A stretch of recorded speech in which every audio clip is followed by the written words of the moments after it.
Check, test, check. Seth Sprague, testing. 1, 2, 1, 2. 5 seconds, 6 seconds, 7 seconds, 8 seconds. And we'll run it back.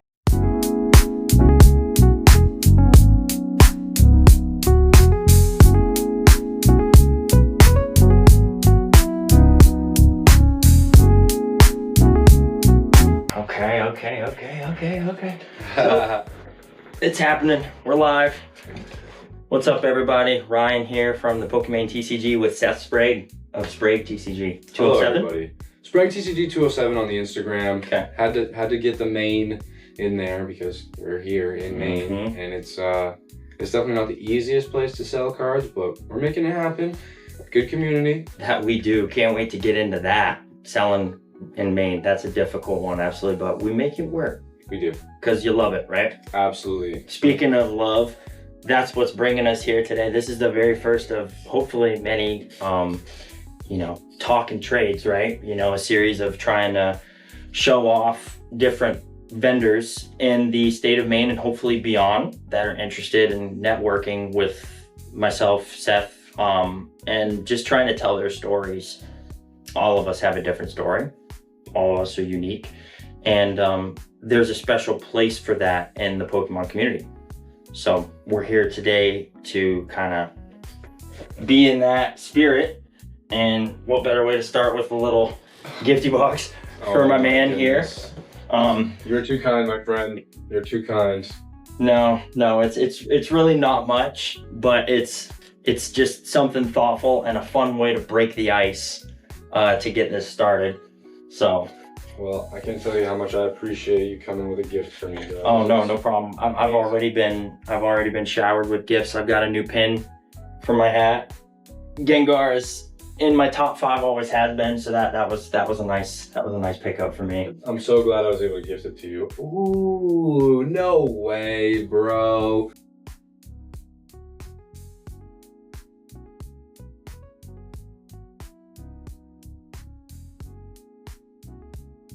Dude, you're freaking awesome. This is awesome, bro. Thank you so much. Best way to build trust is to give. Put yourself out there. Bro, this is unbelievable. Oh my goodness. So there's some stuff stuffed in there. There's a package of some topplers for you. Thank you so much. Oh my gosh, bro. There's a Zardy for the display. Oh my goodness. I cannot tell you how grateful I am. And packs, bro. Gotta rip them. Gotta rip them, dude. Oh, gotta rip them. I love the coins. I have a whole collection of coins over there. Yep. I'm so excited to be able to add those to the collection. Bro, this is unbelievable. You're amazing. Icebreaker. Now, what would be really amazing is if there is a something freaking grail or something in there, because then we're gonna know the Lord's just giving spirit is all over us today. So this was a first for me, you guys. I have never ripped packs with somebody before, believe it or not. My son Theo was the first for me. But outside my fam, Seth, you were the very first I got to share the experience with, man. So if you guys are in that same boat, try and push your limits. Go rip with someone new. Make a friend. So that was fun. That was so fun, dude. Awesome icebreaker. I can't tell you how much I appreciate it. I cannot wait to put it up on the shelf, bro. That is phenomenal. Hey, I can't wait for you to pick a spot for it. Figured the best way to kind of start would be doing what we love, right? Dude, ripping some packs, mystery box type of style. Amazing. Zardy's got a new home. Oh, so cool, dude. I never thought I would have one of these. Did you open that collection box? I got one on a trade, and then I feel like I traded it away the same day. So I never really got an opportunity to hold it for more than 15 minutes. Dude, I'm so hyped. It worked out absolutely perfect. Awesome, dude. Yeah, no, I've been waiting for the right person to give that to. So just listening to the gut feeling, right? So we're gonna use that to kind of segment into the start of our conversation today. So I've got 21 questions prepared for Seth today, and we're really just talking Pokemon marketing. You know what I mean? We've been excited about this conversation in particular because we met each other through vending in the vending space. I just recently did my first card show at the Sip and Flip Maine that was at the Mass Landing. in Freeport, right? Yes, sir. Yeah, It was. May 18th. Shout out to Poke Beers and Coliseum Cards for hosting that event. Seth here was recently vending at the main card show, correct? That was in North Yarmouth? Yes, sir. Yep. Yes. Well, I know that a lot of folks would probably love to hear about our show experience, right? But I wanted to start with just getting to know you a little better. Would you mind just telling me, who you are, where you're from, and just when about you started collecting? I think that's a perfect place to start. Absolutely, absolutely. So my name is Seth Sprague. I graduated high school in Sanford, so I'd say I'm from Sanford, Maine. I was born in Massachusetts. We moved here when I was young, and the collection really started, I want to say, I was probably like anywhere from 11 to 14, I would say. And I can't really remember everything, but what I do remember is I used to take care of some dogs in my neighborhood for a local neighbor. And she would surprise me with a blister, a 2-set blister, a 3-set blister, and I would rip them. Do you remember the sets? Bro, whatever would have been in Walmart when 10 years ago. Yeah. I'm 26, so 12, okay. 13 years ago. Okay. That would have been 2012-ish. Oh, I was actually out of high school at that point. I don't even know. I was out of space at that time. Yeah. Okay. So understood. I was ripping, and I obviously should have been keeping it sealed. Yeah. Because today it would have played a major role in what I've found such a big passion in. But yeah, right around 12 or 13 years old, I'd say probably. And I'm sure my mom got me, this and that. I really, truly cannot remember like birthdays. I remember sleepovers and trading cards. No and way. I remember that stuff. I remember I got my friend like a Goku like this. It was a statue like this. Yeah. I remember I got him it for his birthday. And we talked Pokemon. I just remember. Yeah. You know what I mean? Yeah. Those are some of my memories. It's funny how like little things like that, relics, will take you back to another treasured memory, right? Seriously. Yeah. So you came back to the space about 10 months ago? Came back into the space about 10, 11 months All right. ago. Well, let's just talk about that. What's the set that you were ripping when you came back? Let's just talk about that then. I remember we ripped some Stellar Crown, some Paradox Rift. I feel like that was definitely the era of that. And then I realized like, oh, they're releasing more sets and things like that. So it got pretty crazy. 10 months ago isn't that long ago, so I've only really gotten to see like Prismatic, Destined Rivals, Journey Together. Those were You're Scarlet Violet.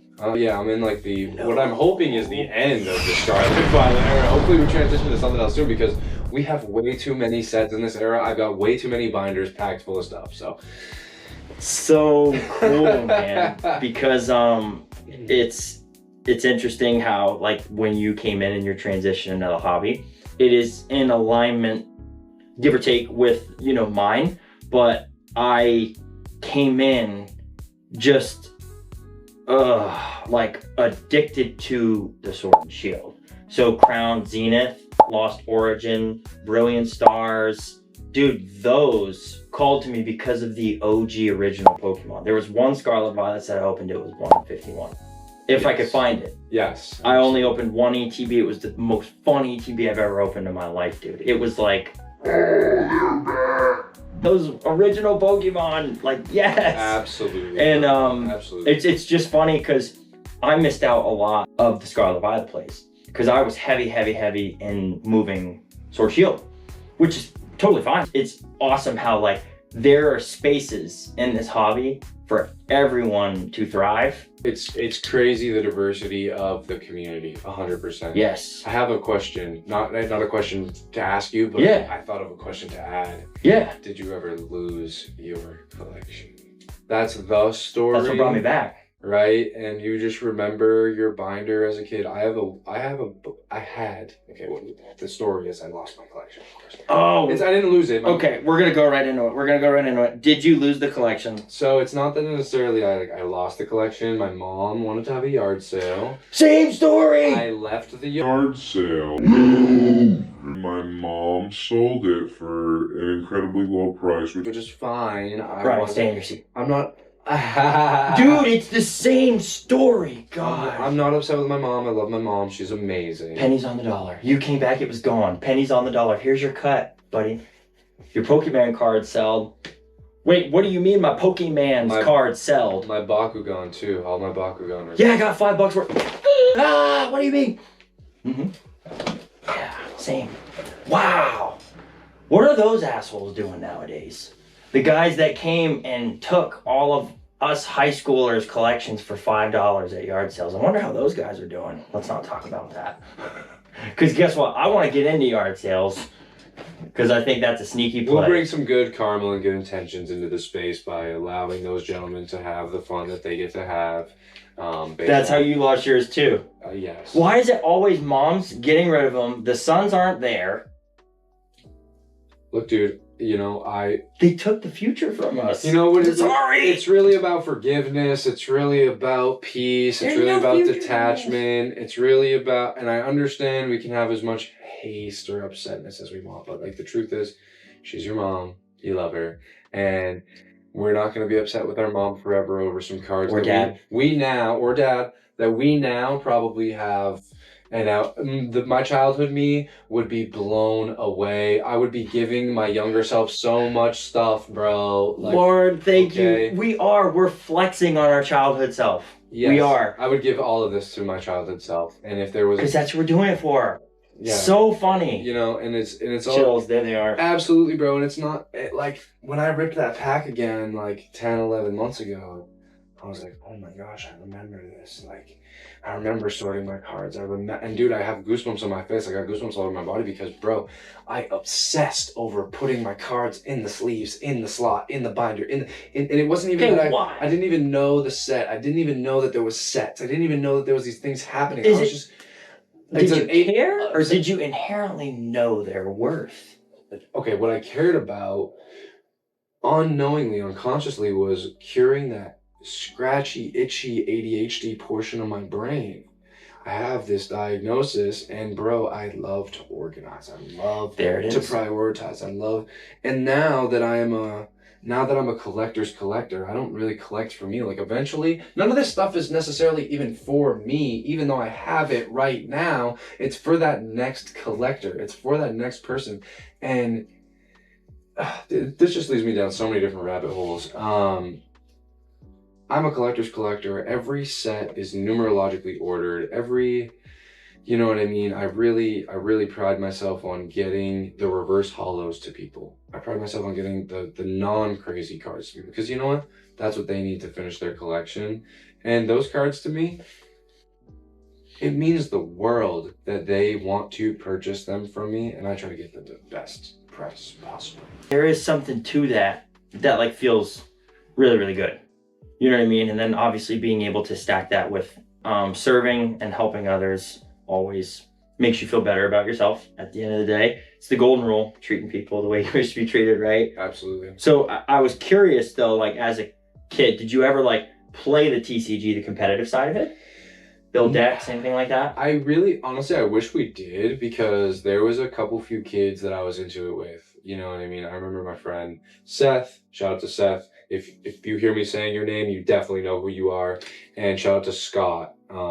Scott, I don't know if you'll see this video, but dude, I remember being great friends with you, and I hope things are going incredibly well for you. Those are two guys that I just remember trading cards with and just being excited about our cards with, but we never really played. And the most recently, my girlfriend and I, we built up decks and we play. So you do? We play That's now. Awesome. She really cool. loves to play. When we do, it is fun, and she does love it. So that's awesome. I'm finding that I enjoy it myself. Getting back into it. When I was a kid, I loved it. I love the strategy. I'm very competitive. It's my biggest flaw. And that was a good way for me to scratch that itch while collecting and doing all those things, right? Absolutely. And I have always been a tad bit of I guess you could say a gambler.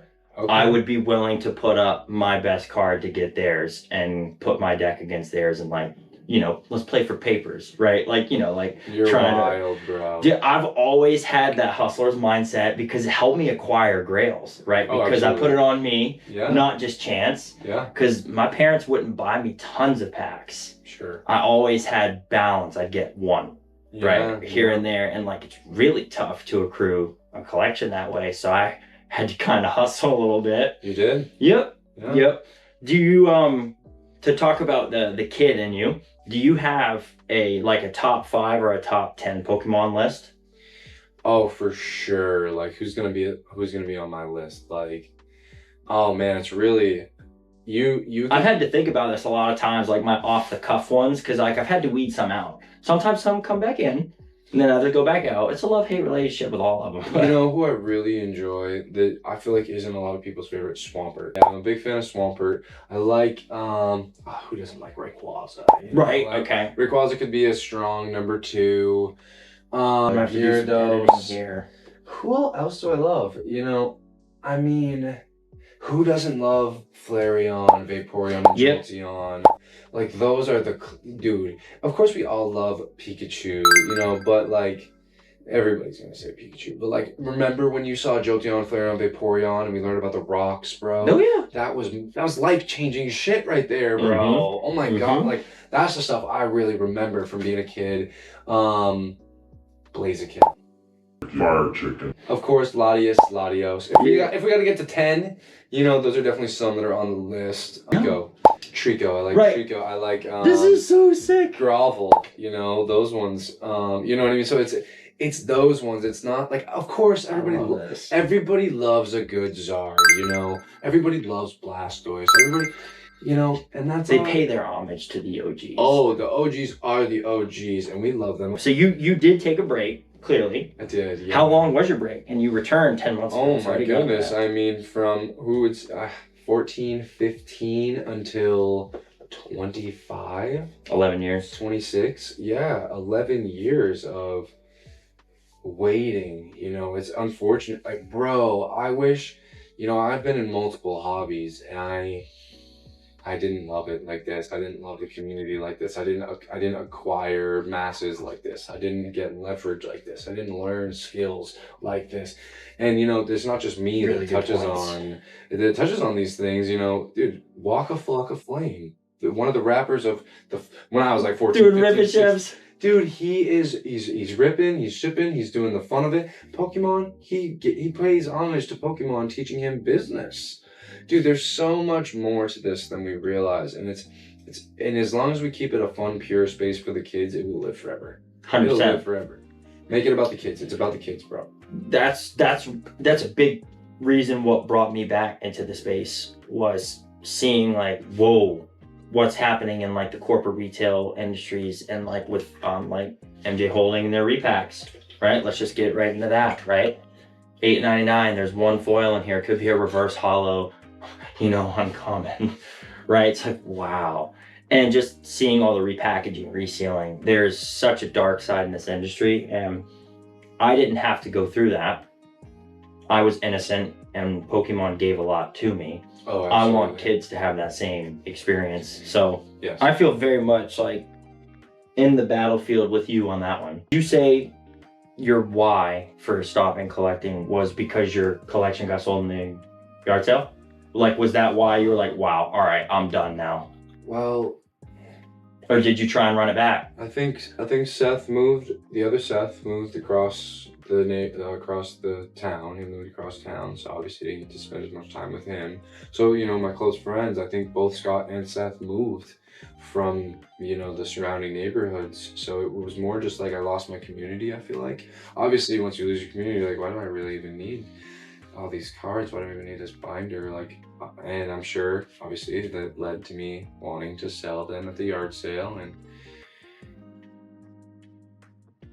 yes, so I guess in short, yes, I do think that is part of the reason, but I think probably just the brotherhood that I potentially I didn't necessarily lose them. Like, I do know Seth to this day, like he's a good guy, but Scott and I we definitely lost connection. I think there's something to that, you know. There's a lot of, you know, magic and special bond that happens, you know, in the TCG space, in the community. And when that's being shared and echoed and that energy is being built on, you know, it feels really unstoppable. Absolutely. But then, like, if things change, if things fizzle out, right? If, you know, if people lose interest, right? It feels hard to carry that flame yourself especially if you have changes in your own life or your development, which all of us go through at that exact age, right? It's crazy. And like, I mean, let's just think about this story being replayed so many times over. How many 14, 15-year-old young men who have awesome childhood collections and no longer deem them as cool, or maybe have moved on from their friends and are kind of sad about that transition, no longer feel the enjoyment or need from those products, right? And then might almost feel somewhat pressured to offload those, because let's face it, you know, that takes up a lot of storage space. Even, you know, like in my attic there were totes and bins full. It was a lot of space. So it was like, okay, like if you're not into this is gonna go, right? It's hard because, you know, I'm a little hoarder maybe. I knew that like someday, somewhere, someplace, I'm gonna find the person that's gonna share that with me again. And I wanna have those for when that time comes, right? Yeah. That didn't play out for me. Maybe that was the same for a lot of people, but it might be what brought us back. Absolutely. Absolutely. What would you say is your favorite set to rip? Oh man. If we're talking what's gonna give Dude, you all time. the itch, that what's gonna scratch the itch, right? It's gonna be 150. There's not gonna be another set that's gonna compare to. But how do you get it? Wow. Dude, I've opened less than 20 packs of 151. Makes me wanna rip some. Stop. Stop. No, you're sealed as you're sealed, but I want to know, how do people get it? I mean, bro, it's a, what do they say? It's a dog eat dog world out there, bro. If you're not in line, you're not gonna get the product. In person or online, right? In person or online. And if you're gonna try to get it on market, which is flea markets, vending, if you're gonna get it in a vendor space, you're going to pay market pricing. The only way that you're ever gonna see a product for retail is if it's retail, okay? And that's... And someone didn't find it. Yes. Like, guys, you got lucky if you find something on the shelves right now. And it's really unfortunate because just 10 months ago, I was like... They were throwing Paradox Rift at us at one. Yeah, it was there. Please take all these sleep boosters. Yeah, it was just there. And yeah. We're talking about packs I like to rip. I like 151. I like Crown Zenith. The two I like. We're looking for those crazy boys. Those are my two favorite. We're looking for the crazy boys. There's no doubt about it. We're in it for the crazy boys. That's it, dude. We want the cool. We want the cool Let's fun. go. I'm looking for the Arceus. I'm looking for the Giratina. They want the I'm gold looking for the Zardian. brothers. Come on. I'm looking for the Blast. The big three. Okay. The Spoon Man and the Zapdos. I don't mind the Mew. Okay. The Mews are cool. The pink one. I know. I dig them. Like it. I dig them. And the Mewtwo, the Batman, like over Gotham. They did it right. Okay, guys. So they did it right. They did it right, finally. You know, and there's so many things to touch on in the space of like what we enjoy, what we don't enjoy. I'm just gonna touch real quick on the new God Pack. Do it. Black and white. Do it. What a sham. What a sham, bro. I wish I could explain this to people. Like, is it a money grab? Dude, yes, it's a money grab, bro. Are they turning into Fortnite on us right now, guys? It's the most unfortunate thing because what happened with Prismatic, right? They really did something crazy, right? The God Pack of Prismatic is unbelievable, and the Demigod Pack as well, right? So we know when you get those specialty set. These are special, very, very special. 151 specialty set. These are the skyrocketers, bro. If you don't have booster boxes for a reason. You don't have booster boxes for a reason, dude. Okay, so if you got that 151 or you got that Prismatic ETB, hold it. Okay? But touching on the God Pack thing is, dude, they're getting us now. We're calling a $5 and $6 pack of cards. It's like 3 or 4 or 5 $6 cards. We're calling that a God Pack. That's a sham, bro. Look, dude. You're taking regular Be excited, sets. fine, sure, be excited, everybody, but just know they did that intentionally and just to chill, you know? So that's my say. We have to be sonographers, right? X-ray techs out here. We have to see through the brand that we believe in. And like, what is their intention behind the product, right? Like, that's what we should be thinking about everything. With Crown Zenith, it's pretty obvious that they want to make that set the biggest of the best to end the era. so that it becomes a collector piece and there's no booster boxes for it, so it's even more scarce, right? Same with prismatic.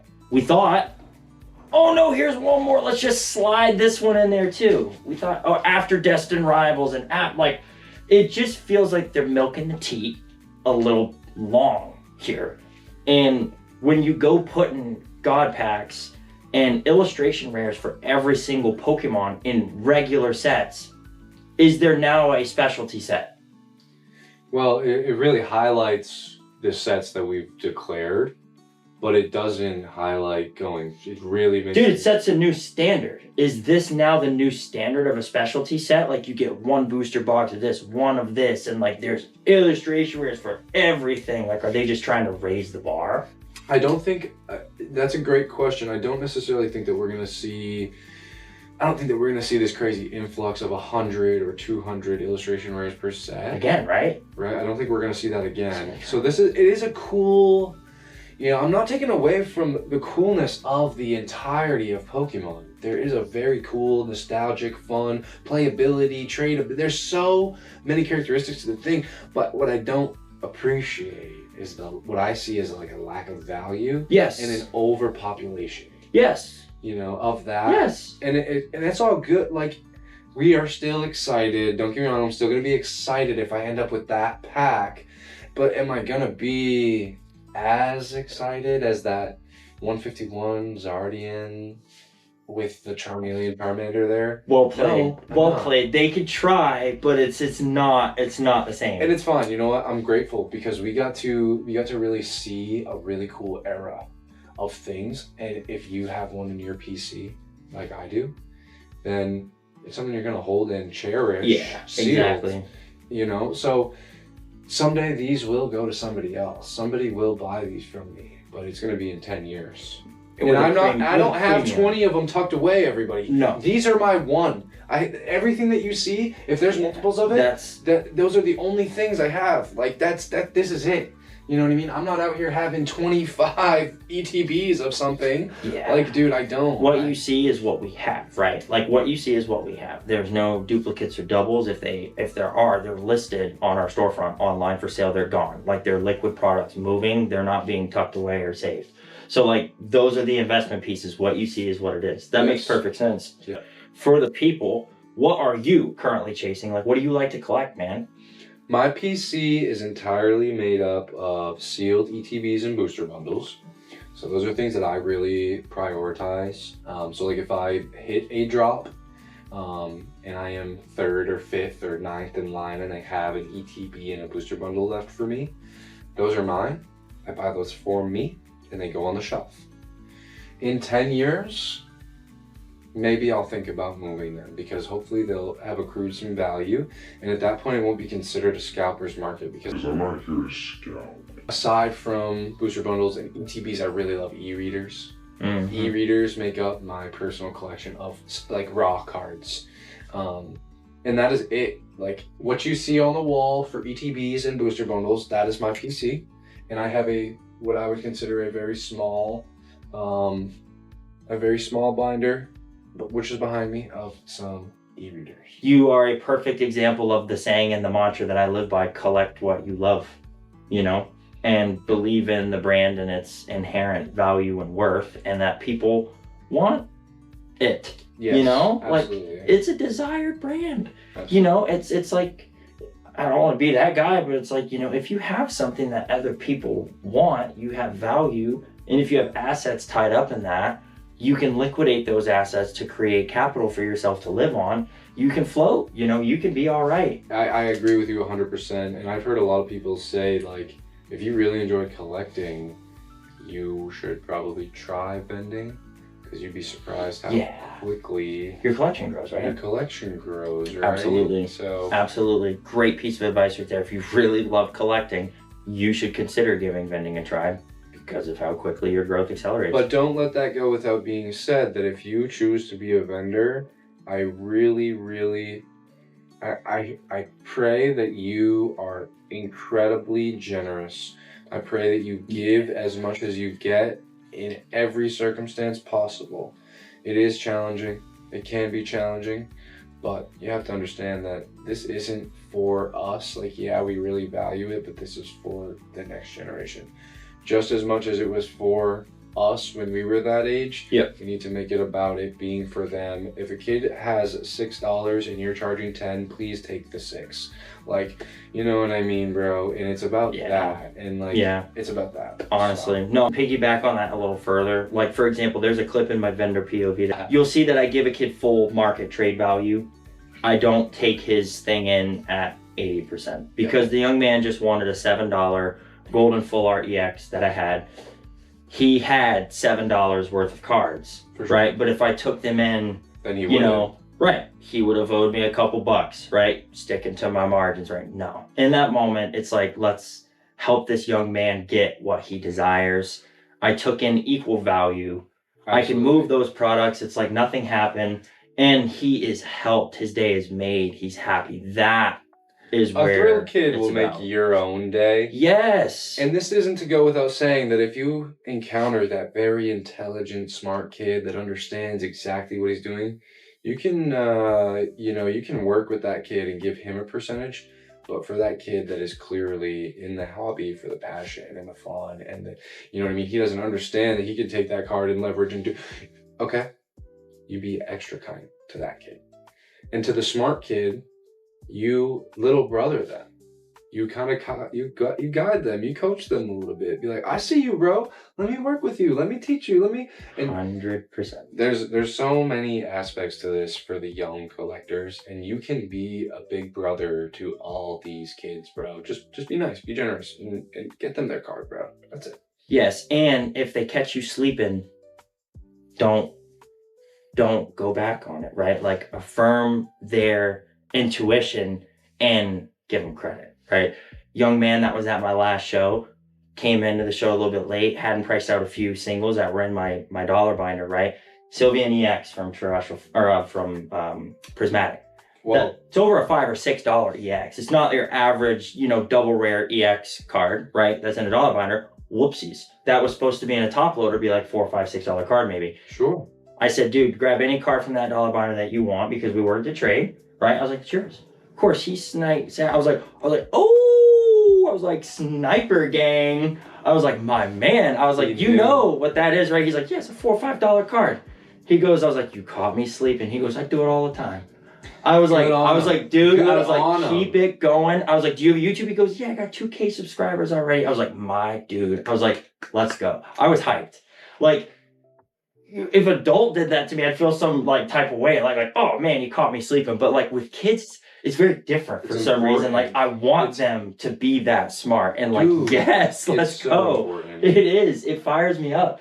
That the space is actually filling with really intuitive. Young. I see myself in them, dude.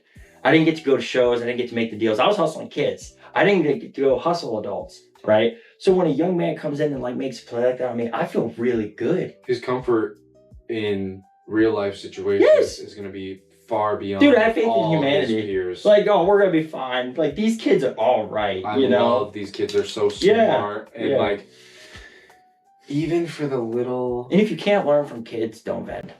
Like, if you're too big to learn from kids, don't vend. They're incredible, dude. I learned the most from the kids. Next question. Sure, bro. Sealed versus slabs versus singles versus master sets. What do you prioritize, bro? You've got 4 categories there. I need them 1 through 4. And I'm talking about in terms of business strategy from a vendor's mindset. Okay. From a vendor perspective, what's going to be, if you can be a really great vendor and find yourself in a place with distribution, not me either, distribution, and you're able to charge as close to retail as possible. I'm speaking hopefully 2 people at this moment. Yeah, that have that luxury. If you're able to get as close to market as possible, I think that sealed is going to be a big priority for you as a vendor with distribution. Now, as somebody who doesn't have distribution and you are doing the nitty gritty, slowly but surely building yourself up, it's it's going to be your singles. It's going to be your singles that are going to leverage you into other positions, but you need to be very smart because the opportunity to buy bulk very cheap comes up very often. And if you're looking in the right places, master setting can become a very valuable option. So that would even be 3 then for you. So then singles, master setting, and then slabs would be last for you? Slabs are last for me. Beautiful. Dude, this is, I love this. Talk to me, baby. I really never gave a shit about slabs. Oh my God, I love this. Sorry, everybody. It's okay. You're not offending me. I'm like, I am like intrigued. I'm glad, yeah. Dude, slabs, I never have graded a card. No way. Okay, cool. I don't have a PSA account at this moment. I have a small submission listed up and stuff. I'm slowly getting into what it means to submit and to like pre-grade your cards and just to, you know what I mean? Just to do all your pre-work, you know what I mean? Get them in the right sleeve, get them in the right... dude. So... What a better vendor for people to learn from, bro. Who like, you are so much like the everyday hobbyist and collector, right? Because not every person that collects just has slabs, right? It's like, dude, come on, stop. I ain't got shit for slabs, bro. I really don't. But you vend successfully. Yeah. Oh yeah. Yeah. Like you don't have to swing like the slab stick, right? To be successful vending. You're showing me that. We're doing fantastic. We're not even 40 minutes in yet, and we're over halfway through almost. Like awesome. We're on pace to crush this. Like, what is your collections, and let's ask about this, #1 grail, like monetary wise? Like, what is your highest value per 1 unit? So like your most valuable item in your collection. I think I'm really torn. I have an e-reader Blastoise. And I have an e-reader Moonbreon PSA 4, which doesn't retain a ton of value, but to me, that's the Moonbreon 4, right? That's the Moonbreon 4. Where's the Blasty? Her Blasty isn't graded. Oh, the Blasty's raw. Bring them out. Bring them out. Bring them out. As far as sealed PC goes, what's going to be my most valuable is going to be it's going to be the 151 ETB. It's just a regular one. It's not a Pokemon Center at all. But yeah, I want to say that's in that like 215 or 215 range. Wow. Dude, I've never held this card in my life. Yeah, it was the same for me just last week. If we're talking sealed personal collection, okay, yeah. At the moment, it would probably be that 151 up there. Is that Pokemon Center or is that? It's just traditional. Do you have any Pokemon Center ATBs? I do not have a single. Neither do I. It just doesn't really matter to me. I don't know what the hype is. It only matters to me because of the margins. That's it. I'll be the first to say it. I'll be the first to say it. No, I'm not a scalper. I'm just aware of inherent free opportunity. But I can't get my hands on one, guys. So if you can, let me know. I don't belong to Discord groups. I'm not paying a bot to buy it for me. I believe in true first to the pot grab. That's how I am. So I don't use any of that stuff. Cool. I strike out on Pokemon Center every time. Same. Yeah, no, I have not. My girlfriend and I, she got the Sleeping Ditto, and we got the Ditto Jolteon, and she also got the Ditto Mew, right? Those are Pokemon Center exclusives. Ditto collection plushies. That's the biggest hit we've got from Pokemon Center so far. Okay? That puts it into perspective. Like, people, don't be hard on yourself. No, right? dude, like, we got 3 it's all of us. Like, it's three all plushies, bro. Like, you know. like who serves up a kernel of corn with 3 ears of corn on it to 100 people and they're like, eat up everybody. Dude, you know what I mean? It's like, what are you talking about? Exactly. Like 97 people here are gonna get nothing and kill the 3 people who got 1 kernel of corn. Like, right. What are they trying to do here, right? It's wild. It is. The streets are wild, guys. That's why I do a lot of online shopping. 2 last questions for you as a collector, and then do you want to just take a quick break, get a drink, and then we can hop into the questions as a vendor? Absolutely. So, English versus Japanese? Fight! English all day. Okay. Japanese is for ripping only. If you guys want to have fun with Japanese, it's a more cost-effective way to get the cards you're after. If you do not care about it needing to be in English and you just really enjoy the card art and you're trying to master set, nobody's really gonna say anything to you. Obviously, like, the value is gonna be different. Don't think that you're gonna have the same value, but we're gonna be proud of you for master setting something half English, half Japanese. I don't care how you do it. I'm proud of you. I'm glad that you enjoy what you're doing. I'm glad that you're striving for your collection. We don't care if it's English, Japanese, Korean. I do not care. I don't care. I really don't. It's a really wonderful point. I want to piggyback on that a little bit, just because I've put in, a couple case orders now of Japanese and ripped enough of it through my Whatnot stream. It's an excellent way to budgetarily master set things, right? Absolutely. Like, I could not ever master set Journey together, like financially. No. But I could battle partners, You can totally do that. right? Like, dude, like, not a problem. A few boxes, you'd pretty much be Right. there. Right. And whatever you couldn't find would be incredibly inexpensive.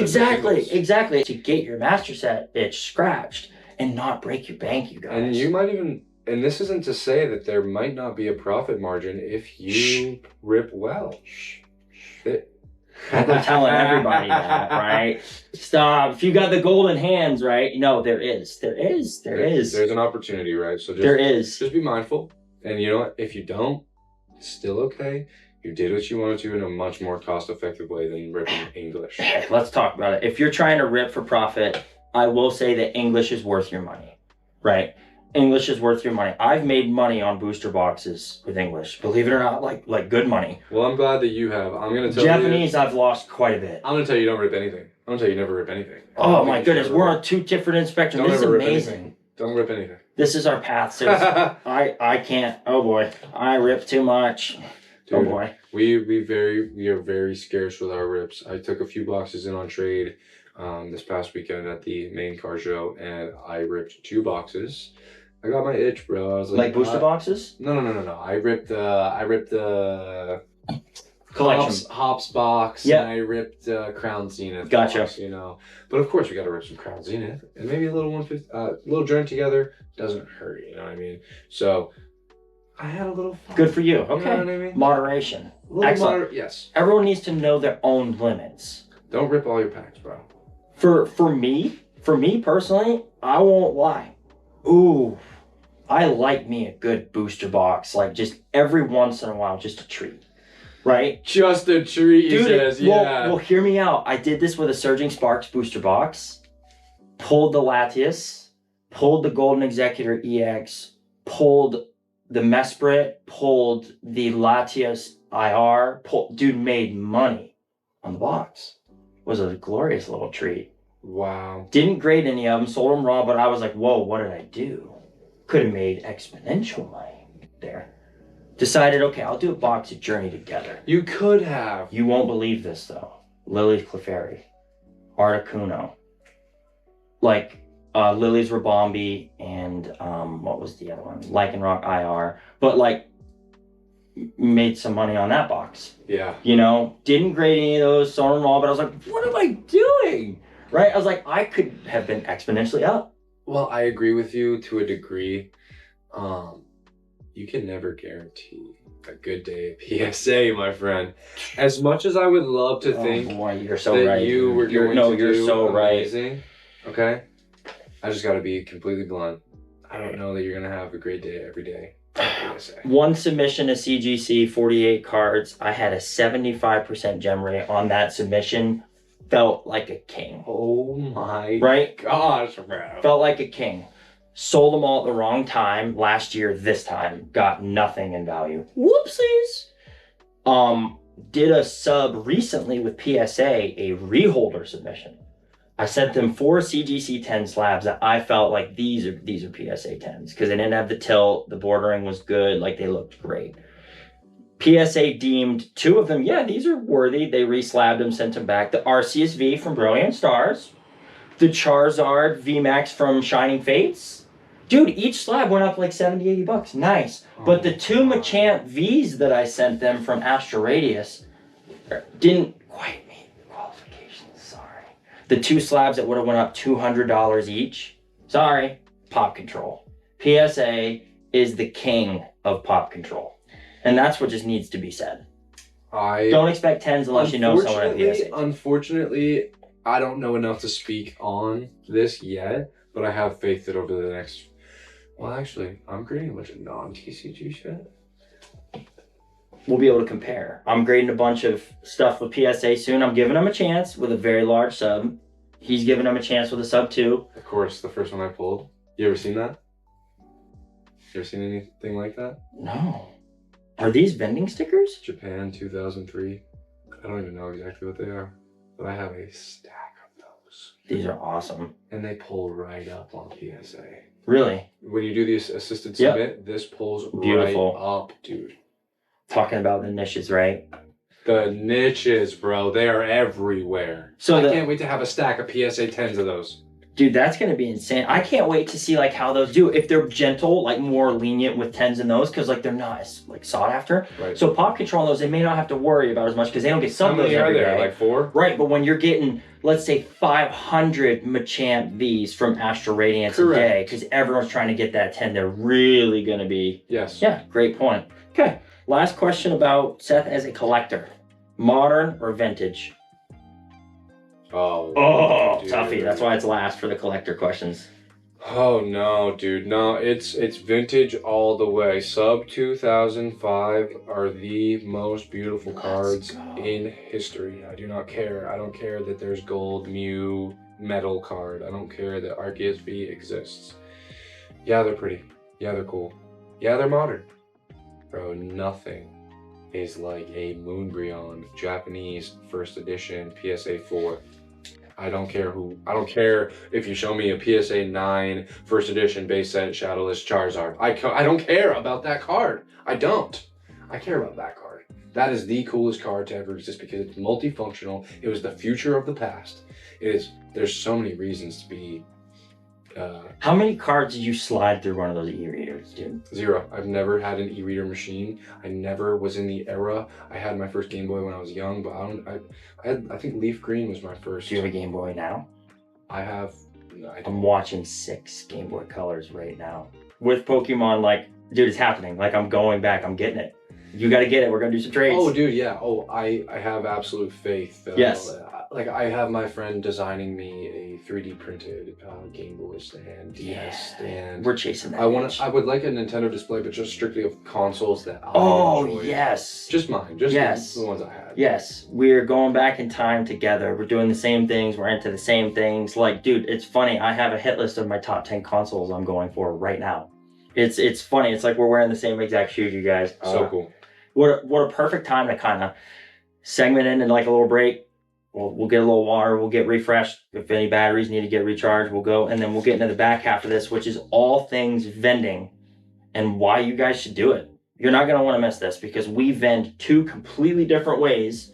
And I mean, my first show was a huge success. He successfully does this full time. So there's going to show you that there's multiple ways to swing a bat and hit the ball, right? I can't wait to bring this to you guys. Dude, so when did you decide to take the leap and vend full time? Oh, dude, it was crazy. I had this just overwhelming urge. And 10 months ago? 10 months ago, I had this overwhelming urge that we were heading into the 30th year of Pokemon, and that it might be a great time to start investing. I knew that we were on the horizon of the 30th year, and that's like a pretty big milestone for anything. Turning 30 years old is a pretty big deal. It sucked for me. 50. I'll 70. be there for you when it happens. Thank you. I appreciate that. I just thought maybe by the 30th year I could have a decent collection, whether I was vending or not. I wasn't really sure exactly that I was going to take. So you were just trying to invest and collect. I was like, oh, I kind of really like this, and I started streaming on Whatnot. How long ago? 10 months ago. You got right on to Whatnot. I did. So you don't sell on eBay? I do not sell on eBay. No way. Not at all. Not a single sale off eBay. So with vending Pokemon cards, right? Yes. How much money did you start with? Oh, dude, like, I remember one of the first binders I bought, and I still have the binder that the cards came in. It was $100. And then I probably spent like $30 on some bulk, and then like $60 on some bulk. I'm not going to disclose my full amount spent this year, but I spent well over $10,000 this year. Yeah. Okay. Yeah. Yeah. Yeah. I will not disclose that either, but I have spent well over that amount getting the ball rolling. Correct. If you will. Like, and that's from the printer to the paper to yes. the mailers yes. to the storage yes. to the display Yes. to Yes. this is everything. You know what I mean? Beautiful. And when we talk about cost dollar averaging, when I really break it down, I'm probably somewhere in the $1.50 or less per item. And I really truly think it's less. I'm probably in that 50 cent or under per item. And I'm talking every item. I have thousands of items. And it's not even to be disrespectful in any way, shape, or form. There's hours and hours and hours and hours and hours of sorting bulk. There's 50,000 cards out there that have a speck of my DNA on them or more, maybe even 100,000 cards. I have sold 3,000 card sales on Whatnot, 3,500, but I do bundles of like 3 to 5 cards. So we're talking 15,000 cards just on Whatnot alone. I lost 10,000 cards in this last 10 months. I lost them. Like, I went to donate them to somebody and they weren't at that location and somebody took them from where I left them. So like, dude, I'm telling you, probably 100,000 cards this year that I have touched. Yeah, I made a joke with Seth earlier. I was like, dollar betting your way to the top, you know, because so many cards moving through on stream, so many cards sourcing, inventory, right? Dollar cost averaging, your volume of purchases can be a much higher scale if you're talking about, you know, let's say $1 to $5 cards. Or you sprinkle in, you know, a exponentially lower percentage, but a percentage of, let's say, the 10, 20, 30, 40, 50s, and then a small percentage of $100, $200, $300 cards, right? You can make up a huge vending collection that way and do pretty well, right? It's not even just pretty well. If you're generous and kind and you have faith, you will do well. There is no doubt. If you are kind and genuinely kind and generous, there are people who will take you under their wing, who will show you around the space. And if there aren't, then do it yourself. Like, don't go out there thinking you should depend on people, because you shouldn't. Yeah. Go and do it yourself. That's what I had to do. There was nobody really showing me the way, and now I'm the one who is happy to show people the way.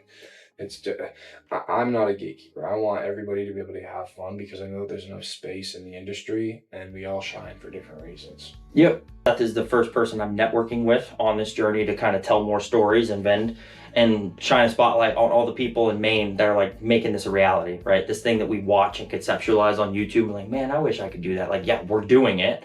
We're not, you know, Hollywood superstars. We're real people. This is the raw stories of people that are trying to do this and make this a reality. And like, there's different ways to do it.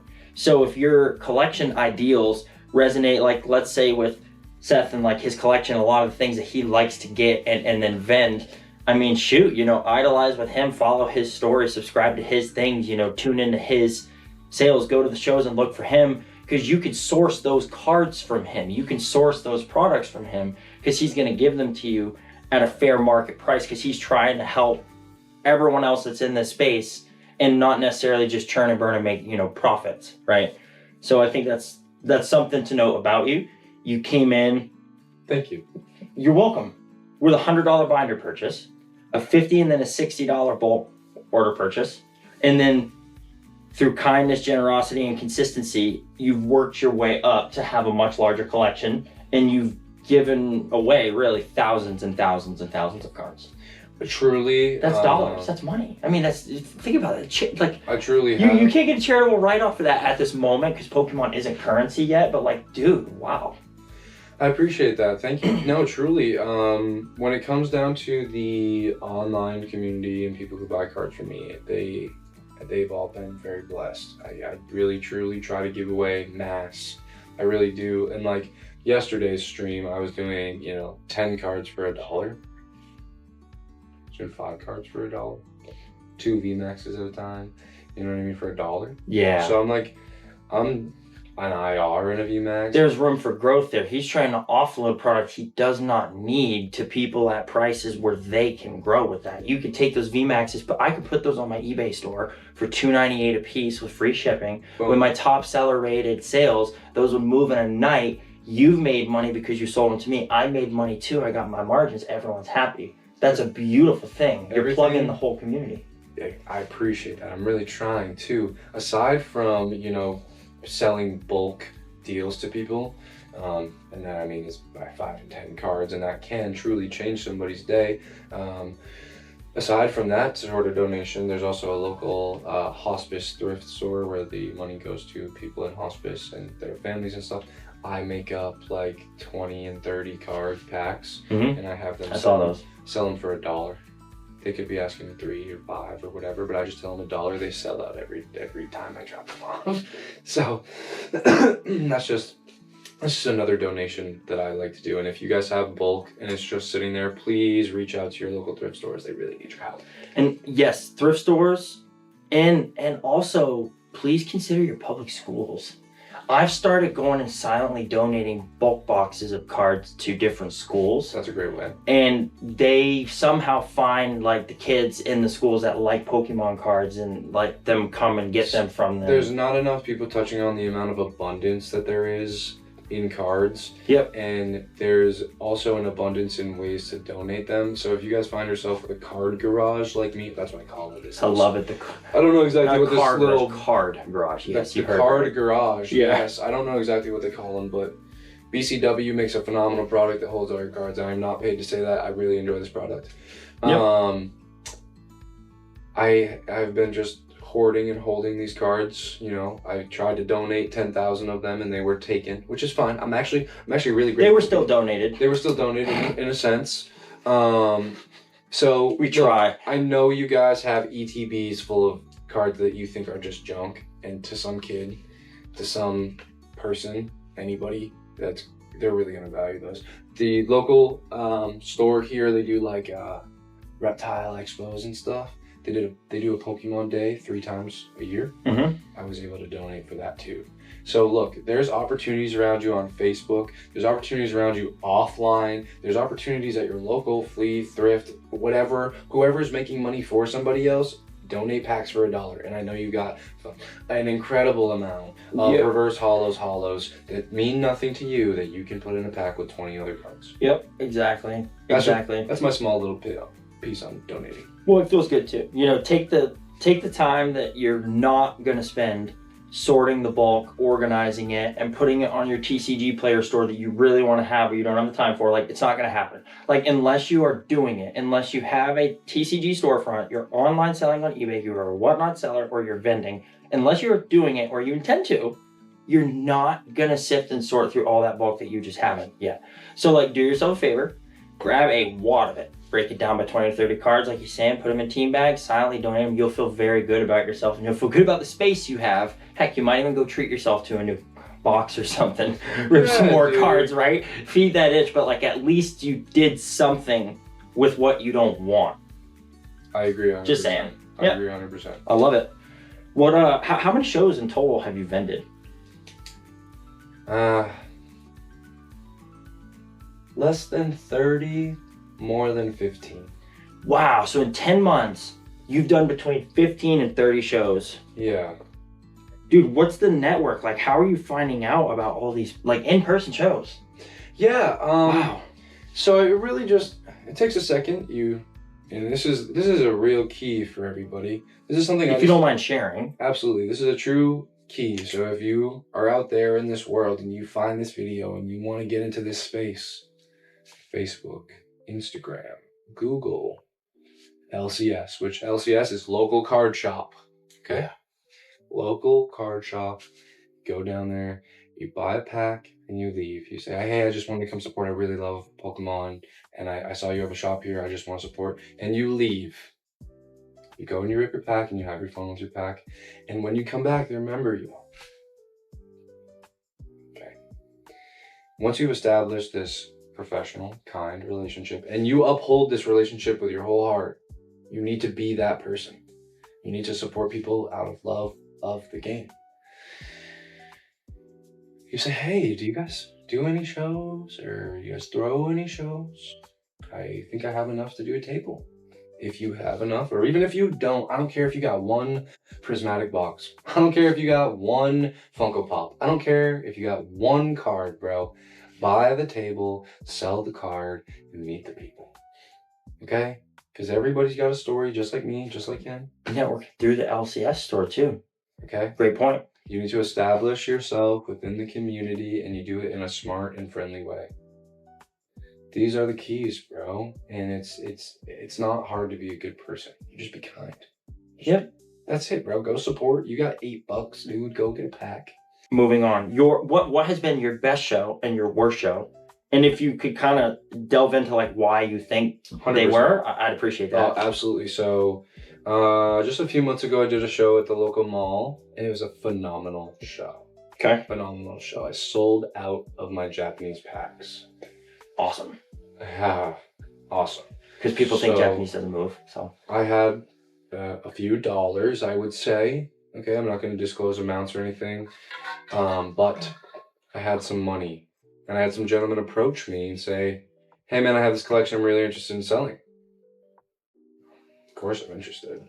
I'm always interested. I'm always buying. Yep. Always buying. These gentlemen are familiar with the scene, very good guys. If you guys remember and you see this, I love you. You guys are awesome. I bought a blue binder from somebody and I bought a vintage binder from somebody. That should give a little bit of clues if they ever see this.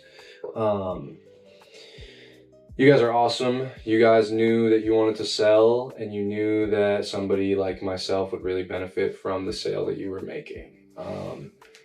You had room for me to grow, and you also had room for you to feel comfortable making the sale, which I really appreciate. If you guys keep on offering me, you know, you guys as in people who are offloading a collection here and there, and you still have a PC, I know you do, because we all have a PC that we're not quite selling yet. Yep. You know, you guys are what's making our vendor world go round, truly. So I'm very, very grateful to you guys. Yeah. Can you repeat the question? I kind of got lost. Best show and your worst show, and why? So the best show you said was your local mall because you sold out, but that put enough capital in your hand at once to get into two like collections you may not have been able to do otherwise, right? Absolutely. So like you felt like, okay, so I could walk away with this cash now, or I could put this money into this, which I feel like is going to further my growth. Absolutely. And you did that. Yes. Okay, so now worst show.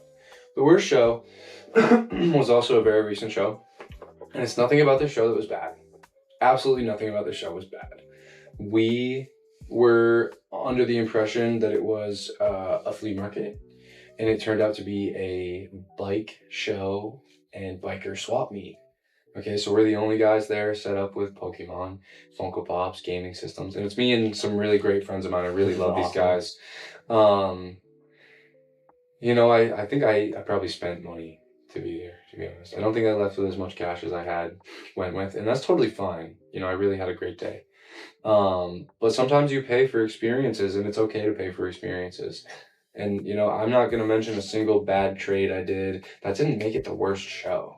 That way, all the things that were my fault, like not knowing that this bike meet wasn't a flea market, it all turns out to be a lesson and a blessing, bro. Like, I met some really great people at that show, and they were very grateful that we were there. There's a few kids running around, and they got to rip some packs, and they got a card, and they got this, you know what I mean? When otherwise they wouldn't have. And now they want us to be at the next show in the fall and next summer. They would like us to be involved in some of the other skills I have. They want you back. They want us back. Whatever the speculation is for bikers, yeah, you know, we stumbled upon some wonderful gentlemen. Look, dude, there's an opportunity for everybody everywhere. And what a cool story. If you go into it with a good heart, you know, people will find that you are worth the time. Yeah. Just be worth the time, dude. Like, don't be a dickhead. Excuse my language, but bro, just literally just please be kind to people. That's all I can say. It's like the only way that you'll thrive is develop a good relationship with people. And what I love about your two stories too is like your best and worst show as a vendor is all about your perspective of your business, right? Absolutely. Like, for example, your best show on paper might look in terms of like dollar cost average, like not great because like you sold out, but yet all that money didn't come home, right? Like you just bought product with it. But spent like $700. But if what you bought at $700 was worth well over $1,000, right? In your mind as a business owner, that was a fantastic money move. Absolutely. Because you just took $700 worth of peanuts and grew that into $1,000 worth of peanuts. Absolutely. Which that's just good farming. Absolutely. Right? I don't care who you are. So like that is a great mindset for like why that show was your best show. Because some people might be like, why would that be his best show? He didn't go home with any cash. But he took that cash and grew it. He grew it. You grew your money on the spot. Because there were vendors there that were willing to let $1,000 worth of stuff go for $700, let's say, right? Beautiful. Everybody wins in that circumstance. If I had bought those cards in the beginning of the day, I would have shifted out my whole case, and my whole case would have been renewed. Yeah. You know what I mean? Yeah. So. Yeah. And guess what, dude? There's times when stuff like that can happen. Like at really long 2-day shows, right? It did happen for me. Again, I swapped out my whole case. There we go. So I was like... There we go. There's plenty of opportunities. If you are kind to people, they will shop with you. Beautiful. And dude, like, there's nothing wrong with people shopping with you. There's nothing wrong with like catering to your clients. Be collector's collector. Have what people ask for, because they're gonna ask you for things. Yeah. Mental note that stuff. Yeah. And just really. Yeah. Do your best. My next big question for you, as we're getting close to the end, we're killing this. Do you sell online? How and why? Okay, so you already talked on this, but you do. Tell the people why, whatnot, and what your strategy is. If you don't mind sharing some, I'm happy to tell you everything. Okay. Anybody that's looking for information, I'm happy to discuss. You know, I'm more than happy to discuss. Why whatnot? Shout out to Josh Swan TV. That's his handle on whatnot. He must have boosted a story, and so it reached me, and I got $15 to spend on whatnot as I was entering the collecting and vending space, as I was starting to figure out what was going on. And I was like, oh, if he can do it, he's probably making X amount per month. And I was wrong. Okay, don't make it about a dollar thing. I turned a dollar thing, and it became like, obviously I was passionate about it because it scratched that ADHD, it scratched the nostalgia, and I could have a product. I could sell a product and it not be something that wasn't worth my time. Yeah. Whatnot really, the people that found me at first definitely abused me. I had some cool shit and they took it, which is cool. It's fine. We all have those every whatnot lesson big is brothers. meant to be. So do not blame anybody. Blame yourself for not having every tool. You need to equip yourself before you get into the space. And I did not, but that's great. Jumping in blind is a great way to learn. There's so many ways to talk about it. It's a good way to say that, though, guys. Don't go jumping into whatnot, which is a hostile buying place. Okay? It is, yeah. Listen, it's not a card show. It's not a happy-go-lucky environment. It is a competitive, die-hard buying environment. Yeah. And you just need to know the difference in the space, because like you will get hustled a time or two as a seller. Like you're gonna have some products taken from you almost for free, and that's okay. Because you are being taught the lessons that other people were taught a long time ago. Yeah. And it's finally their time to get the new person, and you'll right? find a Sprague, or you'll find the PoKeMaiNE. Yes. You'll find one of us out here, and you'll start to have a solid connection with some people in the community, and you'll be able to bounce ideas and talk about your downfalls, talk about your high ups and all these wonderful things that you're experiencing. You know, the down lows are some of the greatest lessons. So just be ready for those, but enjoy them, bro, because you know that Typhlosion e-reader that I sold to whoever I sold it to, man, I want that back, my friend. What was it for $1? Did they say run it for $1? I probably did. Oh man, run it for $1. Wait, why? I don't know you. I can't even remember all. And then they also run it for $1, run it for $1, run it for $1. Everyone's like, oh, I see what's going on here. So just don't be afraid to say no. Just hold your ground. Be authentic and be genuine. Yes. Don't cave for nobody. 100%. Do your own thing. I sold a little bit of like Facebook Marketplace pre-Pokemon stuff. I did like the Facebook Marketplace space off like finding free items, flipping them, you know, things like that. But that wasn't Pokemon related at all. But that's like a selling online type thing I did. Used eBay, probably sold like 5 things total on eBay, if that ever. Whatnot was just a really great space for me. It allowed me to post things for fun, and using Instagram as like a social media platform that I was really, not to be prideful, but I really had a lot of faith in myself as a seller, as a person who can communicate, and in the product. They built this brand for us so that we could have a space within it, which is amazing. There's something to be said about that. If you're a good person with good morals, good intentions, and you believe in the product, good things are going to happen. You'll stick out like a sore thumb in this space, I feel like, because unfortunately, where there is profit money, lots of sharks out here, guys. Yes, there's always going to be greed and dishonesty and, lack of good intentions. So when you find people like that, you know, I'm not saying cling to them, follow them. No, this isn't a desperation grab for subscribers, but really like tune into what's going on with those people, right? Like I didn't spend enough time as a buyer on Whatnot when I first started, like spending time in streams and like watching streams and like how things go. Absolutely. I found myself getting caught up in the biggest streams at the tip top where everything moves fast paced. It's all sudden death. And you think you're gonna do that. You think you're gonna sell like that. No, and you're not. You're not. You're really gonna be like the smaller streamers, right? That are kind of catering to people's personal collections. Exactly, customer bases. Serving. Like, yeah. Yes, dude, serving. You've got to build it up. Whole thing. If you're not, if you have a problem with being a servant, then you will have a problem catering to people in Pokemon. Like, plain and simple. Like, I want to serve my community. I love the people who choose to spend their money with me. They don't have to, and they choose to because of my reputation and who I am, who I am every time I see you, and the vast diversity of my collection too. Absolutely. Absolutely. Yeah, and there's something to be said about that too, like having something for everyone. Diversity and just treating people extremely great is the right thing. So the last question that we have before we get into like the big three, like the final three, which are huge. Those are going to take a little bit, but what are your thoughts on Whatnot and all of the mystery games? I never really got into the mystery games. I really had a poor time in it, whether it was a silver and gold game or it was a Pokemon game. Really did not have a fun time. For the people that win, you watch them win and you're like, oh my gosh, this could be me, this could be me. Don't do that. So, I mean, my God says not to idolize things. And, you know, so don't idolize me, you know, idolize the one true God. And if you know who that is, that's great. We don't need to speculate or do any real depth on that. This is about Pokemon. This is about the fun of Pokemon and the space that we're in. You can have your own faith outside of Pokemon. You can have your own everything else outside of Pokemon. Whatever, I don't care. What was this game? Probability games, mystery games, and Whatnot. Just your thoughts on them, just quickly. Because this is a taboo area and it's one I love.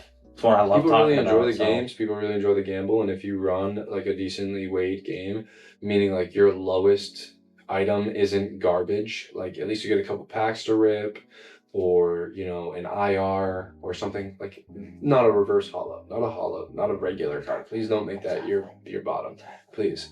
I really don't like you people that do that. Sorry, and it's just a slight bias I have. You can be more fair than that.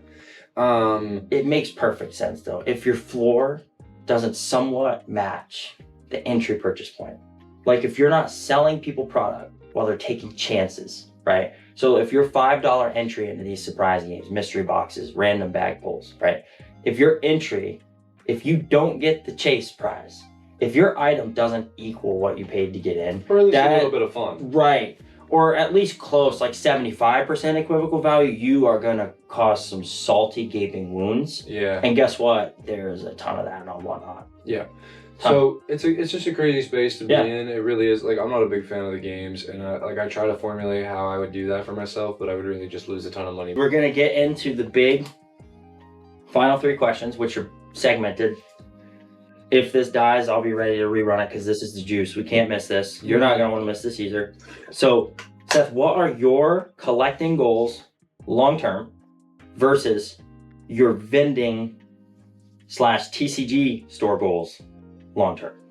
And like, yeah, just like start there. What are your collecting goals long-term? What's your, you know, TCG store vending goals long-term? Perfect. Collector goals long-term. Big three.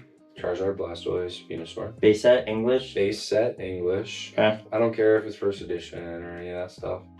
Just the big three. PSA, any PSA. I don't care the grade. I don't care at all. I just like to have those three. English, Japanese? English, for sure. So that's a goal. Long term. Super attainable. Just, yeah, absolutely. Not as long term as you think. No, I could have that pretty quickly. And then I would really, you know, this one's a little far-fetched. I'd like to have every ETB. Ooh, dope. Because I really just enjoy it. And that's still like your collection, like for you. That's for me. Yeah. Every ETB.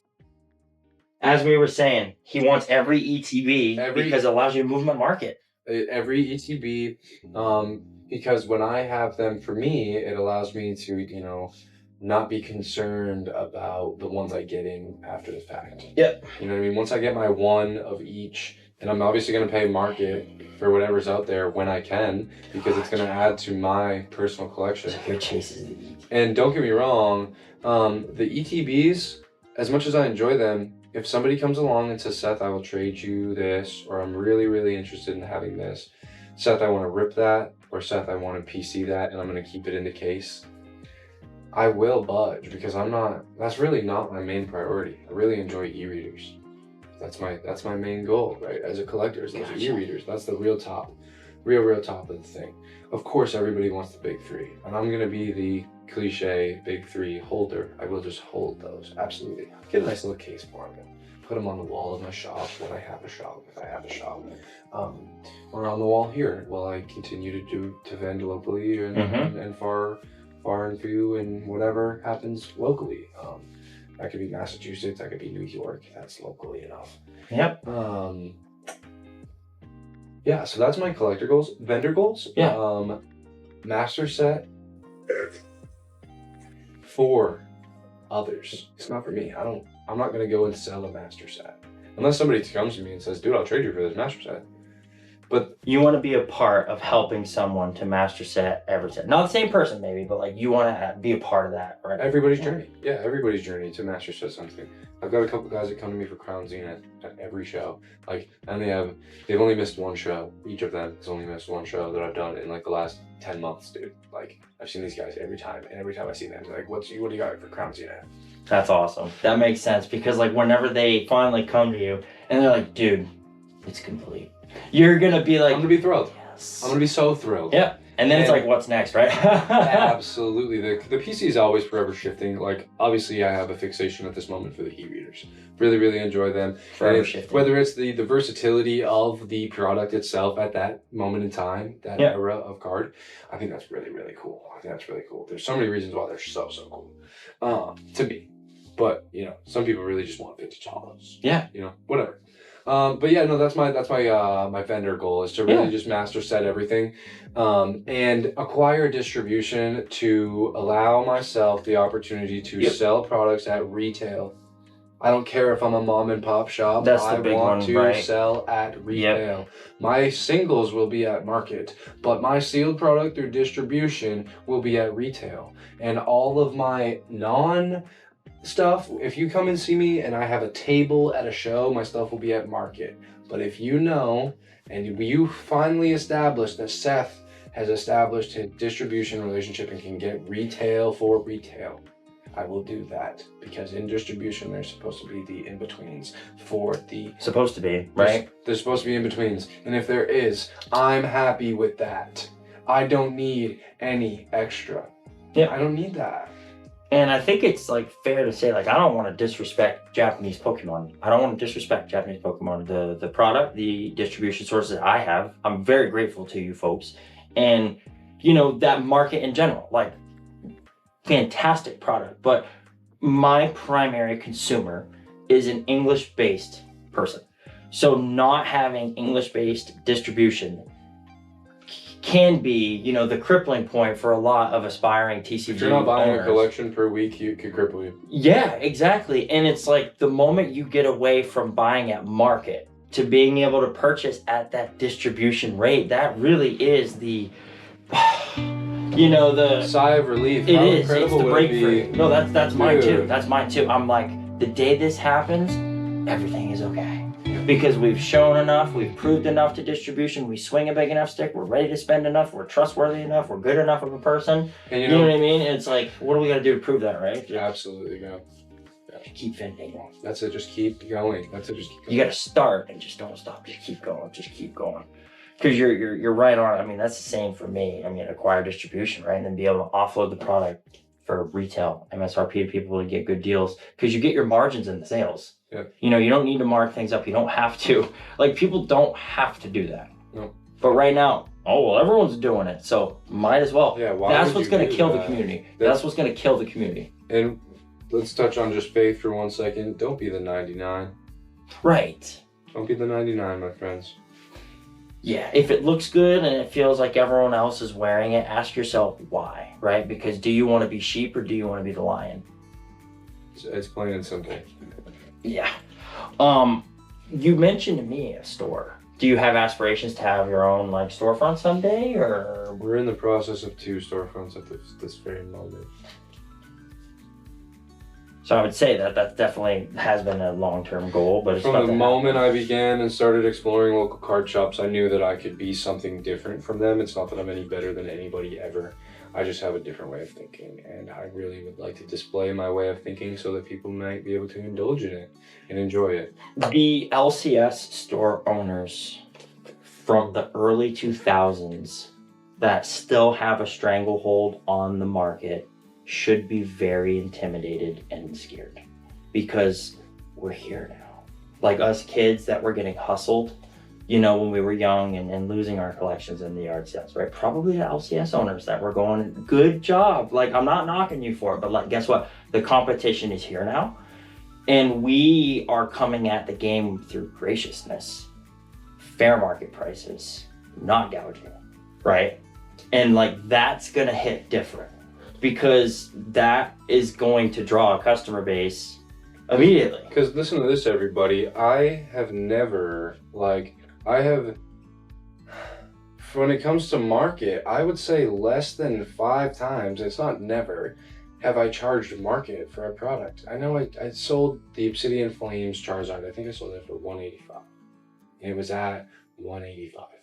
I didn't feel bad. Like when it first came out? I ripped the pack open. Nobody feels bad about that. I can't feel too bad about that. No, I sold the Liz Clefairy the moment Journey Gamer came out for $200. You're selling it in market. Exactly. Right, so it has to happen in some of these positions, in some of these opportunities in your career. You need to take those opportunities, but it's not about, you know what I mean? It's not about that. Can the two be balanced, Seth? Like, can you have long-term collecting goals and achieve those goals while also having vending TCG store aspiration goals and attaining those goals at the same time? Well, that's exactly what I was just about to mention, is like, not only did I not hardly ever sell anything for market, but at first I was selling everything on Whatnot, all my high-end cards. So I was selling under market and then having a fee, and I still got here.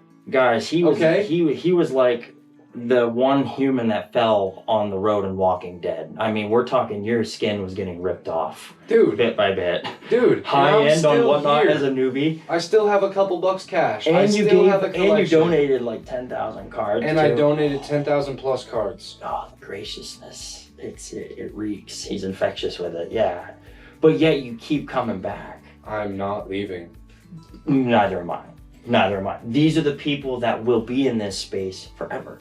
So if you're hesitant, like about, I don't know if I can't wait. Like, I can't wait to be in a position when I have the cash in hand and I can approach a vendor and buy their stuff at 85% and then sell it at 90 and take the 5% to have them not be in the space with me. And that's no disrespect to anybody. I just want to be the biggest, the baddest, the greatest. I want to do it for the people, and my personal collection is e-readers. If you see me and you like me, give me an e-reader. That's all I want. I don't care if it's $1. I don't care if it's 3 cents, bro. That's what I want. Yeah. Don't gift me anything, bro. Don't give me your $50 e-reader. Bring me the simple one. Don't even give me anything. It's not about giving me anything. I want to give it to them. I expect absolutely nothing in return. Yep. I might get to build a collection because you guys choose to purchase through me, and that's all I could ever ask for. So you answer that question in itself then, because your collection aspirations can stably grow while your aspirations for your vending and TCG store are growing, because it sounds like they're all intertwined. Yeah. Oh yeah. Your collection is your business. My collection is my business, and if somebody decided that when I don't sell my PC, like, well, I mean, it's all your PC. This is all my you just choose collection. What you bring with you to the show and what stays on the shelf, but like it's all your PC. I only leave 2 binders behind, just so everybody knows that. Yeah. And I mentioned that obviously I prioritize Bring it on. e-readers, but I have the first 6 vintage sets. It's not done. I still need all the hollows and all. There's the odds and ends. Like I just got the Snorlax from Jungle the other day. I hadn't had it. You know The what PC I mean? is ever changing. So it's ever changing. You know, I'd like to have the initial 6, of course, and I really enjoy e-readers. Absolutely. So like, there's like, that one. you know, there's like, I have like 5 items that would establish my PC. So, but it's a collection of items within each of the realms. It's a wild world with it. Hey, I'm gonna get some B-roll in a little bit too. I'm looking forward to that of like some of the collectibles. I want to see some of the binders. Absolutely. Well, so these are this last question is segmented in 3 parts. This is the big one. What is or are your biggest Pokemon regret or regrets? Don't say the yard sale because you already said that one. There's got to be another one. No, I trusted people a lot, and I'm not talking about like the homies at the shows, because you can always do a bad deal or a bad trade, and that can be on you.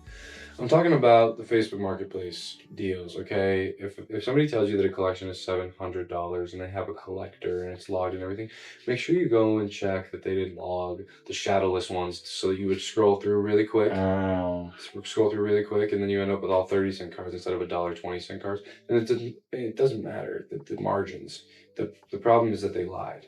They hustled the new vendor. I was a very new vendor, and there was, I probably lost, you know, $1,000, $2,000 to poor purchase choices that wasn't entirely my fault. I'm always happy to take the blame of not doing all the research, of not knowing every app to check cards, of not, you know, there's so many things that I needed as a beginner that I didn't have, and it was all my fault. I'm happy to take the blame. I didn't do all the research. Okay, now I've done a lot of research. Now I've faulted a lot. I've failed a lot, and I've learned so much from that. So, I love it. You know what I mean? The research. Yeah, just do your research. That's like the biggest regret, really, is just not doing enough research. And I'm sure that's a lot of people. It could be car repair. It could be window installation. It doesn't matter. I'm sure you really wish that you knew just a little bit more. Because if I went back to the beginning, dude, I bought multiple booster boxes for $80 a piece. Oh yeah. They were legit. They were real. And I ripped them. I didn't rip them for me. I sold them for cheap. I hate myself. Don't. That was just a quick little whisper session. I had to get all that out there quietly, or else. Obsidian Flames, Paradox Rift, all 90 apiece, all ripped. Gone. Groudon. Charizard EXSR. 2 of them. Oh my god. Yeah. Yeah, he balled. Yeah. Parasol Lady. Fire. Right, yeah. Pulled that dollar out of that too. Like, you know what I mean? Like, dude, like pulled. Got some good grades. So cool, bro. Dude, it's what it's all about. Like, the product is meant to be loved, ripped, shared, or held, appreciated, valued, right? It's what it's all about. Like, it is what it is to you. That's what I always say. Like, dude, it is what it is to you, man. And like, that may not make a lot of sense, but the craziest part is that it's kind of a little bit of all of it. And when you realize that, whether you're a vendor or a collector, you want to rip these packs, but you want to save this. Yes. And you want to do it. You kind of find yourself falling into each of these spaces and do all of it. Yes. And enjoy it.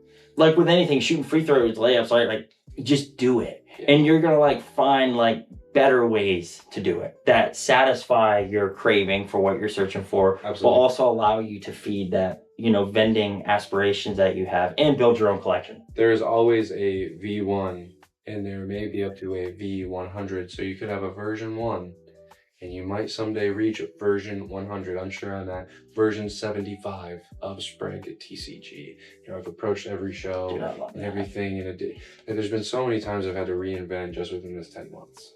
You know. Beautiful thing about this space too, it lets you do that, is because we don't cap out at level 100. We can continue through that ceiling. Prestige. You've just got to keep hammering down on the analogs. You know what I mean? You just got to keep hammering down, because what you feed this industry, this hobby, this market, your collection, right? It gives back to you, you know? So the more you put into it, it's going to grow. And if you are thinking about like taking that leap, right? You know what I mean? There's ways to baby step into it, you know, like selling on the side, whatnot, eBay, like I had briefly mentioned, selling in person at shows, you know, making networks through your LCS store, asking them if they have a show, bike flea markets. Like, dude, it's everywhere. So many unreal avenues. But regret wise, make sure that you don't come into the hobby just too excited to where you don't take the time for research. Yeah. Because there's a lot of people waiting to take you under their wing and like, you know, help support a new collector, but there's also a lot of folks that are waiting to deal a lesson to someone that they got dealt to, unfortunately. 100%. So if you ever feel rushed and you can't do the research in the moment, right? Like if you don't know, Probably okay to pass. it's a pass. Yeah. Yeah. Like good people will be like, dude, take all the time in the world you need. They don't want to burn a sale. 100%. You know what I mean? Like an honest person is never going to want to burn a sale. Like if I'm working a collection, it's taking too long, I'll call my wife, say, hun, the buyer needs to take a bit more time for some market comps. They want to research a bit more. I've got to hang tight. I don't want to lose this deal, right? Like that's good business practice. If people want to just get out, right? Oh, you're going to miss out on this deal, man. Like, sure, I'll miss out on this deal. Yeah, 100%. I'll take. Because there's I'll good take guys the loss. out there that are willing to give you a good one. Dude, you want to spend the time at my table and go through every binder? I will shoo people away so that you have the space and time to collect every card that you want to collect. They can wait. They'll come back. If they really want to come back, they will. I love that, dude. You're never too big for any collector, right? Oh my gosh. So let's get real with the viewers again. What is your largest fear regarding Pokemon? Oh, dude, I got no fear. None. I got no fear in Pokemon. This Dude, okay, let me ask you this. What is your fear regarding the Pokemon space? Because now it's not just the brand. I got no fear. None. I got like, bro, None. Fearless. Like, dude, you put the work into anything. So and what are you guys scared of? VEND, right? Like none. I got Fearless. zero fears, bro. Dude, I can't wait to ask this question to other vendors. That was beautiful. None. Like just total clear eyes, full heart, can't lose, right? Like from the old football sayings I have. Where Fantastic. Where do I have the space to lose? Right? How? Well, with clear eyes and a full heart, you really can't lose, you know? Because at the end of the day, show up. you're chasing what you love. Hand. Shake one hand if you vend. Shake one hand if you don't vend. I don't care, dude. Talk to somebody. Find your way. You're a human being. You're alive. Breathe in this beautiful air that you get. Yep. Go do something. Absolutely. Last Sorry. question. Your fondest or most appreciated Pokemon memory to date? Bro, it was really cool. It's so unfortunate. Like, I was able to get my one Journey Together ETB, and my boy works, and I found one for 80 at a local card shop, and I was like, bro, I'm gonna grab this, and he sent me 85. Such a kind gesture, right? I show up with the ETB to his housewarming party, and he immediately turns around and gives me a box of Crown Zenith or something, like one of the V boxes or whatever. Just immediately was like, dude, you gotta rip this. Like, it was like, and I just started becoming friends with him. You know what I mean? So like that, like, I didn't really, like, I didn't get him a deal. I didn't even really help him. You know what I mean? I got something and he was able to pay for it. But like, his generosity like really affirmed. It's the rack attack, baby. The random acts of kindness. Yes, exactly. The male friendships that I can establish, because obviously as men we prioritize male friendships, especially girlfriends, marriage, you know, you get to a point where female friendships just aren't quite a reality. Well, we've sacrificed a lot, right? So Yes. given to make room for the priorities. So And that's all good and fine. I really don't need any female friends. You know, there's females I'm familiar with or that I do consider friends. Very select few. Yeah. And they know who they are. They have been mentioned in every relationship as my closest of female friends. exactly. Those are pretty much like bros and and female raps. So I get it. Straight up. Exactly. So I got Your fondest memory was getting that, dude. that that was so graciousness, kind of him. and then doubling down on that. With, I mean, here's and this that's too. it's hard to compete. You know, you. No, dude. I know wasn't what I looking mean? for that. But I'm not looking for that. No, the generosity in the space is that's really my favorite part. It's been my fondest memories. Every generosity that has been, like, dude, just this last show, this guy, Mike, I love you, dude. You're so awesome. Mike was vending at some of the first shows that I was vending at. I met him and he was just a blessing. And he was like, dude, I got this binder. Don't really know if you need it. I'll sell it to you X amount. And it was far under value. Heaters. He was a killer, bro. Just being very kind. They weren't doing anything for him. He knew. What was his name? Mike. Is this Penthouse Cards, Mike? No, I love Penthouse, bro. Because I love him. He blessed me at this show too. My first show sold me a binder. When I had surgery, a lot of the singles from that binder were cards I was selling on my eBay store with my own PC. Helped me make a lot of money. I love Penthouse Cards. Shout out to you too, and Mike. Exactly. So look, Mike sold me a couple binders. I want to say we had like a credit built up. I owed him $170. Comes up to me at the table, and I had a Surging Sparks 3-pack blister. He was like, "I'll take this week card. That good?" And I was like, "Mike, no, like you don't need to do this." Obviously, I appreciate it. See, he's just a silent big bro in the sky, just putting you on and then watching you grow and enjoying the ride. My heart, bro, my heart. That's what it's all about. You're gonna do the same thing, dude. You're gonna do the same thing. And your time's coming. Well, dude, I have 2 ETBs of cards that he needs set aside. He just needed some regular bulk stuff. He does vending machines with his son or daughter. I can't remember. He does some really cool stuff with his son or daughter. I can't remember at this moment. That's my fault. But I set some stuff aside for him. I don't want any money. I don't want anything. I've got just enough for him to get by for a while. And when he needs more, I want to give him more. But you see what I'm saying, right? He blessed me so much. Penthouse comes up to me with that Ultra Pro leather box, and it's full. It's full of like $1 to $30 cards. Comes to me and says, "Seth, you've been amazing. I appreciate, some of the deals you made with me. You've let me buy some really great stuff. I want to bless you. This is like $400+ in value. I do 100.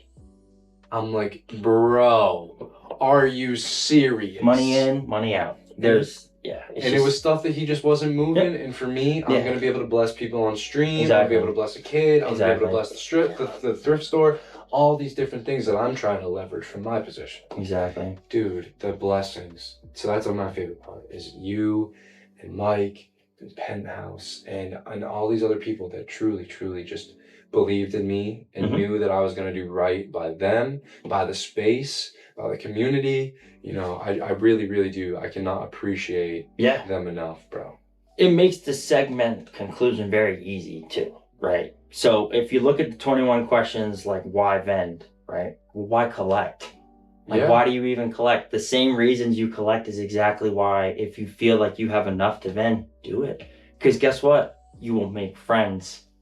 You will have opportunities present themselves to you that otherwise they wouldn't have happened. Plain and simple, right? And you're also presented with opportunities to be kind, be gracious to the little sisters, little brothers inside of yourselves that you didn't get that back in the day, right? You get to pay it forward, turn over the page, right? When you combine those combinations of things together, dude, it's a beautiful cesspool of emotions. Absolutely. And it's a lot of fun. And if you're a collector, if you don't want to quit your day job, don't. But once a month. Yeah, go to a card show as a buyer. And then maybe, go to a LCS, buy some product. Try to get your foot in the store as a seller. Go to a flea market. Vend at a bike flea market. You'll be the only table there. You'll be the only table there, guaranteed. You might get invited back the next year. You might get invited back. Dude, you may have sparked something. Honestly, I want to do that with you now and be like, I'm in there with you. You're not alone. You're not alone. Yeah. You know what I mean? Next thing you know, there's tables, and then everyone goes to this because their kids know they can get Pokemon cards. They get to scratch their itch while the kids get theirs too. You never know, guys. Yes. You're there, though. We'll get you there. For sure. I'm excited to just be in the space, dude. There's no reason to fear vending. There's no reason to think the market is crashing. We are heading into the summer. Summertime. It's a manipulated downturn in the market because all of us vendors are spending less and doing more with our loved ones. We vend year round, okay? We start hard September, October when the shows are really popping in the Northeast, okay? And guess what? It kind of throttles down in June. Just being honest, guys. Sure. So no, the market's not crashing. No, you don't have to sell off your entire collections. Slow seasons in every. I don't care if it's pizza or ice cream. I don't care if it's tractors and Mobile audio, car audio, I don't care what it is, okay?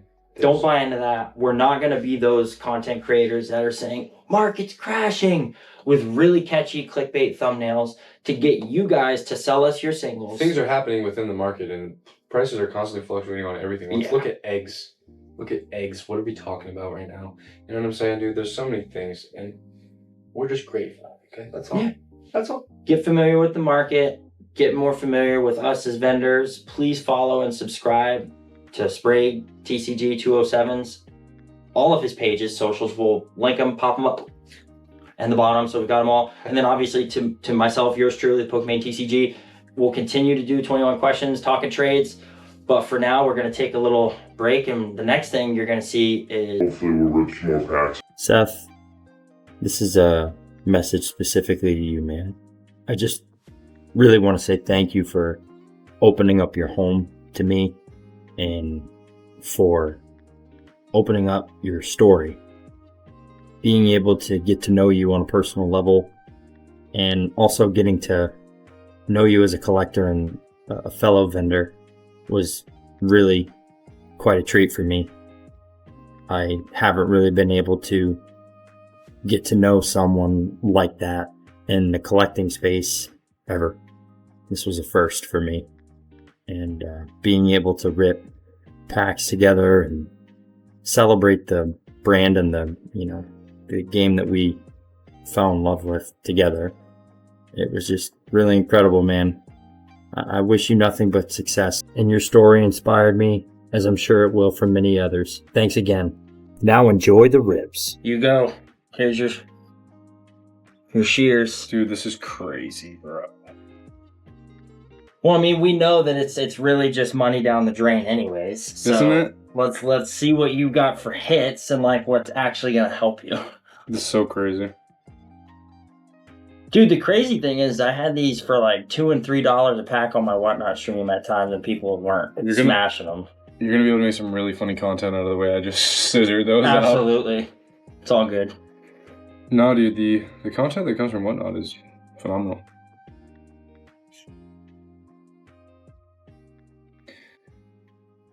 That's what you said, right? Mm-hmm. Okay, cool. I was like, oh my god. Oh yeah. Whatnot. Instagram too. I mean, that's what. Oh, you seen? I pulled the Salamence twice on stream from Journey Together. No way. Yeah, back to back. If you go look at my Instagram right now, it's like right there. That's so fire. Was it for you or was it for someone else? Yeah, it's like, oh, of course. My first ever pack of 151 was the Zard God pack, and it sold for $7.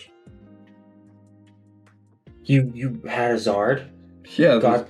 God pack. Charmeleon, Charmander, Charizard. For $7. You were meant to be a Whatnot streamer. Because you kept doing it. You didn't like... I didn't cancel. No, I sold it. I sent it to him. What a dude. Alright, it's on you. You're good. You can just rip. That's a little better. Alright, we got one hollow. Sorry. No. Hey! There we go. Now we're Bramble talking. gas. Now we're talking. Dude, that's a sick art. That's a fire art. I have never seen that card. Kyurem. Love it. I'm just gonna see. Yes, I'm just I get it. See, this is all. This is why it's fun. Oh, you're good. You can keep ripping. Oh, this is so sick, dude. I love it. Rotom! Stop playing with... Dude! I'm getting smashed this time. Rotom! I'm getting smashed this time. This is not good. My for girlfriend me. loves Rotom. And she got the Jirachi pen. And the Jirachi pin. She doesn't even know that she got the Jirachi pin yet. And maybe something up there too. Oh my goodness, I can't believe it, bro. If I FaceTimed her right now, she would scream. Nice leg right here. This is a good run. See, this is a good run.